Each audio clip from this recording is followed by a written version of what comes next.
Good morning, guys, and welcome back to another MMO content. Today, we're diving into something that most of us can relate to when playing MMORPGs, and that is spending real money. I mean, we've all been there, right? Like you are having fun, progressing in the game, and then suddenly something appears in your screen, and that urge you to spend real money really hits you hard. Now, let me be clear, spending real money is not a bad thing. In fact, it supports the devs and it helps them to keep the game alive. So, as long as you have a budget and you are spending within your means, it's totally fine. But the tricky part is when you go beyond what you planned. And let's be real, guys, most modern games are actually designed to push your wallet to the limit. And I'll be honest, I've been there too. I ended up spending more than I expected, and later realized, oh, that was a lot, like a lot for real. So in this video, let's talk about those tempting moments that push you to overspend. And also I will share some friendly tips on when it might actually be a good time to spend real money if ever you are decided to spend real money. First, let's talk about combat power. On the surface, it looks like a simple number that goes up when you equip items, upgrade gear, or level up. But there's actually a psychology behind these numbers.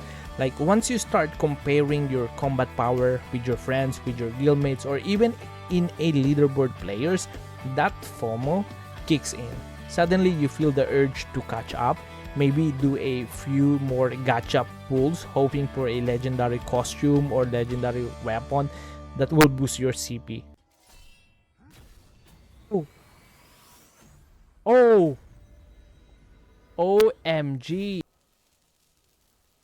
But I can feel the mythic, guys. Is that again? Spending is not wrong. I just want to remind you that this system is designed to create comparison, and that comparison might push you to spend more than you originally planned. So just be careful with that if you don't have budget for spending.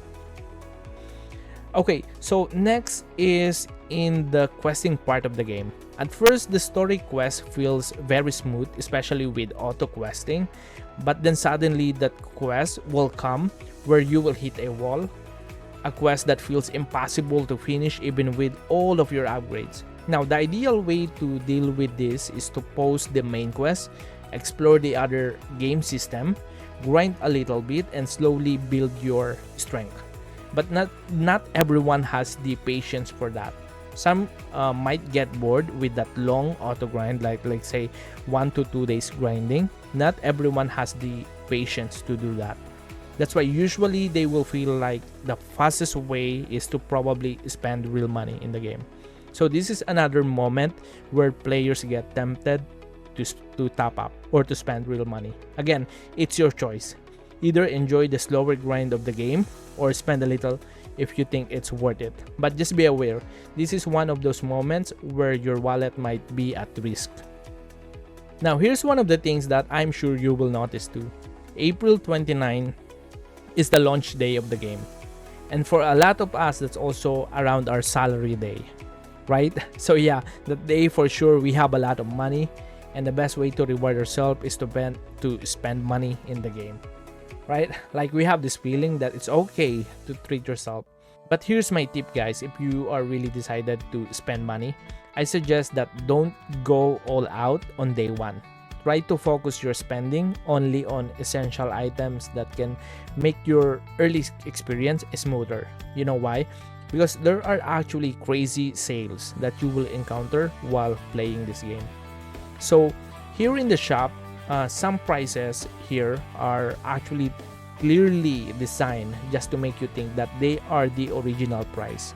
Then out of nowhere, flash sale came, like 50 to 90% off and crazy limited time offers with countdown timers. This kind of sales are super effective in pushing you to spend because you feel like you're saving a lot. And yeah, sometimes it's actually worth it.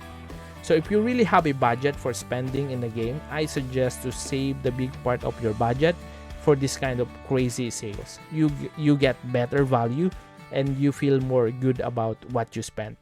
But anyway, guys, just a quick note here. Odin actually uses a multi-server system, which is very common in mobile games. I mean, multi-server is each server has its own progression, own market, and own player base, and usually over time new servers will be added, and the earlier servers can feel sometimes less active. For my personal experience, guys, this is my personal experience. MMO games with one big mega server tend to give your character more long-term value than MMO games with multi-servers.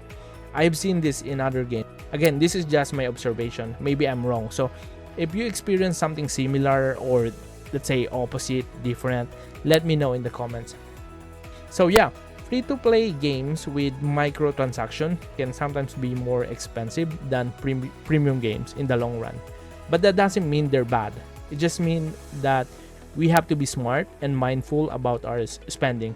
And yeah, I'm still gonna play Odin Valhalla Rising because I love the vibe, the massive world, the giant monster, the detailed characters, and the realistic graphics. I will definitely enjoy the simple journey. So guys, see you in the game soon.